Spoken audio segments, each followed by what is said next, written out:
Hello, beautiful ladies. Welcome back to the Personal Power Circle Talks with Roxane, where we're going to spend some quality time here. I love quality time, where I'm going to speak my personal truth from the womb, heart, and throat, rather from my mind, and explore the messy parts of personal growth. I'm Roxane, a creator and Ayurvedic practitioner and Reiki master with over a decade of experience in personal time growth.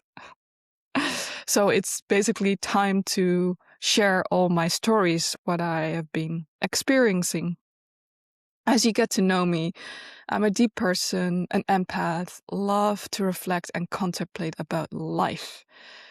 In this series, I will talk about the chakra system, a system from ancient India philosophy, and it really helped me to understand where emotions are coming from.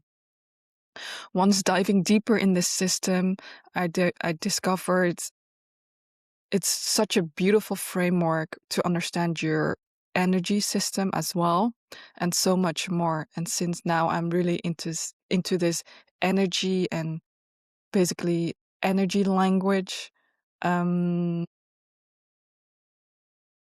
so it's a really beautiful framework. And in this one, we're going to focus particularly on the third chakra, which is also called the solar plexus. And in Sanskrit, it's called the Manipura. So I always have my notes here on the side. So briefly, what is the chakra system? So like what I said earlier, it's an ancient Indian philosophy from India, and in these texts in the Vedas and Upanishads, they discuss that we have channels, energy channels all around our body called the nadis. And we also have energy centers. And chakra literally means wheel. And we have 7 main chakras, and I will cover the 7 main ones. And we have 12 other sub-chakras in our energy body. And these chakras are like really vortexes of energy that reflect different things. So your needs, your ways of communicating, ways of feeling and viewing the world. And we are born with all chakras present, but they activate more fully as certain life stages. So it's a beautiful framework as well, with going through different ages as well. Particularly for the solar plexus, the developmental stage is between 2.5 until 4.5 years old. And it reactivates when you're a teenager, 15, 16. And let's go through the anatomical location. So it's really the center of your belly, under center of the rib cage, under the diaphragm. And the body functions are really regulate life force, power, your energy system. And the body systems, it's related to the stomach, the pancreas, the intestines, and the colon, and the metabolism. And the adrenal gland is the pancreas, the adrenal cortex, the outer, and the organ system is the digestive system. And the element that is really related is fire, and the color is yellow. And so all of this is it's all related with power, purpose, wisdom, action. And let's focus on the emotions. So when this chakra is balanced, you feel positivity, self-respect, compassion, self-esteem, personal power, a sense of separate self, confidence, hopeful, and assertive. And when these emotions are unbalanced, you feel negative, timid, low self-esteem, loss of personal power, despair. And to build this relationship, the first step is to be aware of what's going on with the solar plexus. So to do that, I have some journal questions for you. And you kind of already know, in a way, if you have seen the root and the sacral, is you're just gonna go through your ages. So what were the things that you drove during the ages of 2.5 to 4? And once it reactivates again at age 15, 16. And at that time, what were you standing for? What were you fighting for? Can also reflect through the emotions, what you were going through. And since I document my personal growth, I'm going to use myself as the case study. And so that you kind of have an idea what you can write in your journals. And I must say, once I was doing this, it was really it was quite confronting for me to see all the things what was going through. But it's just a different way to put your life events on paper, and then eventually you'll see so much information or so much understanding, what you were expressing at that time or what you're still going through. So it's really, I must say, it really helped me to understand myself even better. So at age 2.5 until at age 2 and 3, I don't know what was really going through.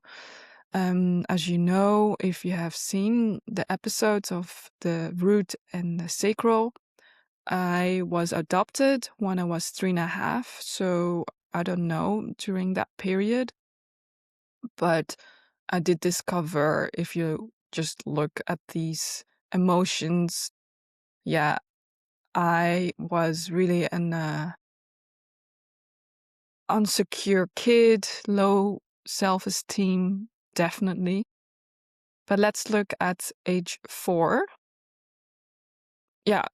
Obviously at age 3.5, my adoption. So you can see also when you start to journal, just see it as an observer, not really as maybe to be really in that story, because then you can fall in the victim state or perspective. So just try it as a neutral observer. And if you think about it, if I think about adoption, that's quite a traumatic experience that you just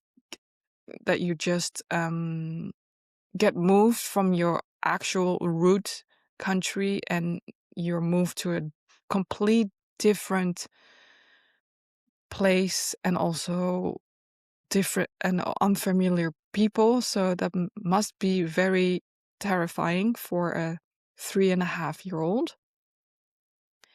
So then at age 4, I must say I did not really remember what I was fighting for.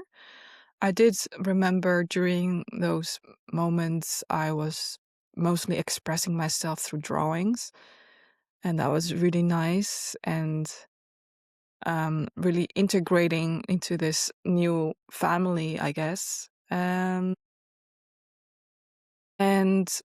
since I lived abroad, I also remembered so clearly as a 4-year-old when we went to a restaurant and we went outside, there was just a lot of poverty already. I saw homeless people.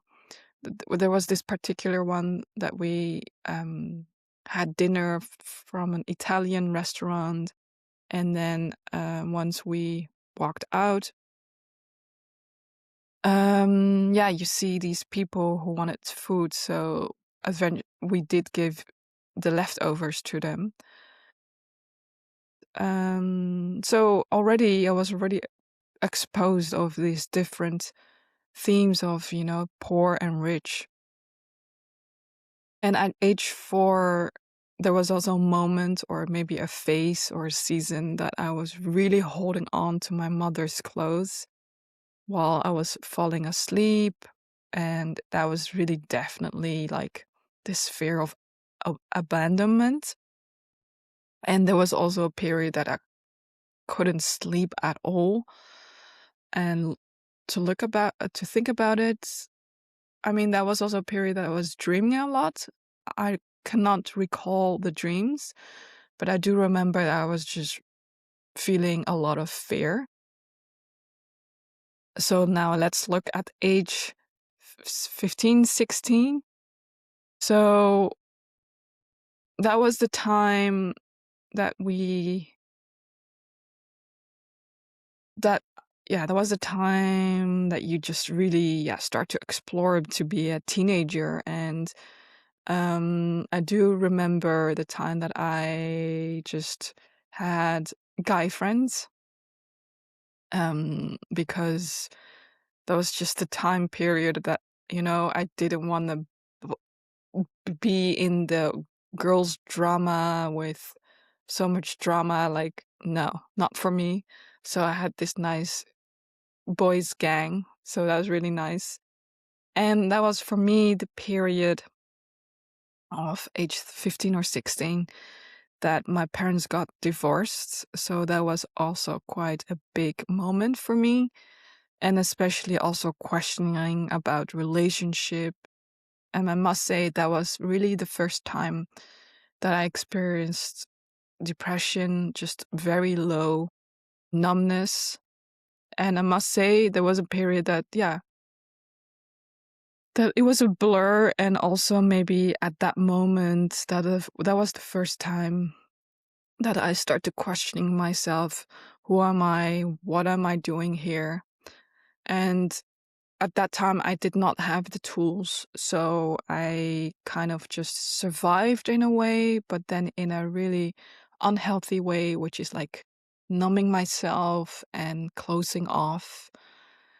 And just, and also just at school, I remember at school, I was just not really functioning very well. And also the whole school system was not really made for me. I mean, I really respect and I am privileged that I managed to have this beautiful education.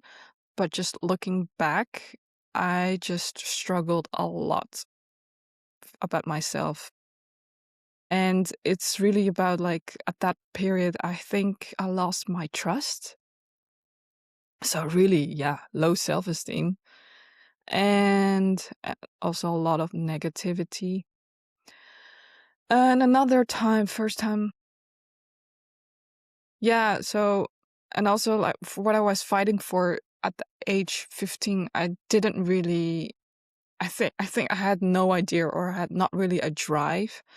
I spent most of my free time really in my room and watching movies and series. So that's really a behavior of, numbing myself. And yes, so that was also, I was really aware at that time that I didn't like when people were copying me. That was such a weird belief. And I guess it's really going back to insecurity and not authentic, or at that time I wasn't being authentic. I don't know at that moment. And so at age 16, I just had a difficult time at school, especially also with writing assignments. I asked a lot for help from my mom. And looking at that, I must say that really didn't help with my self-confidence at all. I think I really created a codependency and really, again, lack of trusting myself. And I felt so much shame too, hiding it from my friends. And I guess at that time I was just really afraid to express my true self. Um, yeah. And what else? On a good note, I did also explore like things what I really enjoyed, or maybe, yeah, what I was fighting for, which is I really enjoyed walking, hiking. So I joined this beautiful program where you could complete the silver, bronze, and gold for adventure. So I guess that was what I was fighting for, like, being in nature. And obviously my passion, or what I was really good at, is really the artistic side. So I really yeah, just developed my expression through painting on all these different mediums. Um so Yeah, so just to recap, I was dealing with my parents' divorce. Obviously, not really the time to where not really a plenty of time where had time to really think about, like, was I really fighting for. I guess I gave my power away externally, if I think about it. And it's good to know, now you can really reclaim this power and just really be nice to yourself that it's not your fault. And looking at it, I was still young and I didn't have the tools.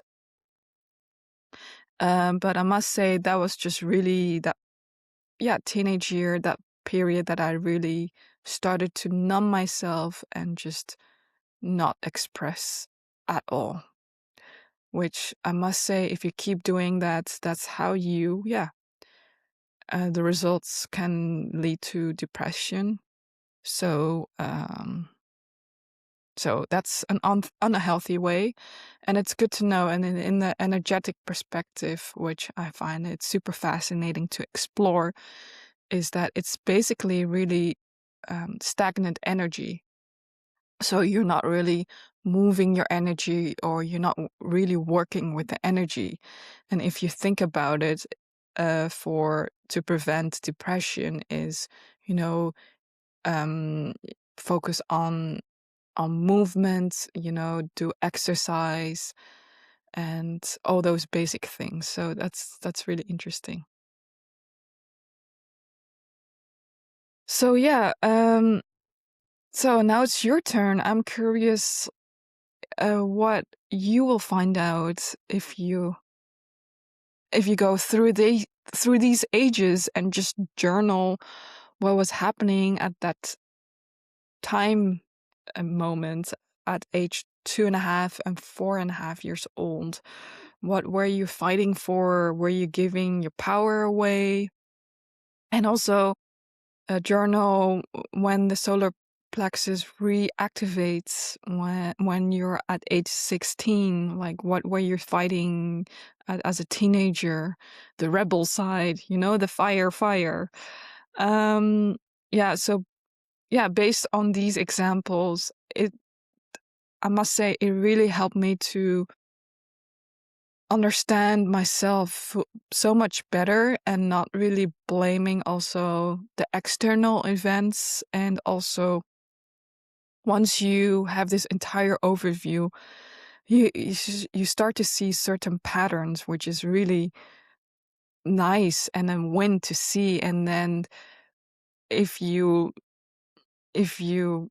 are this far, and just like, yeah, if you listen to this, I know that you are also a person that wants to grow and break your old patterns and do things differently. And it's really, if once you do this work, you just realize your patterns and conditions. And it's so rewarding if you notice a certain pattern, which is a win, because then you can just change your pattern and do. Then from that, you can take aligned action and change that pattern. And that's this amazing drive just to be a better person, or just to be more authentically you. And I must say, I really struggle to be to be fully your authentic self.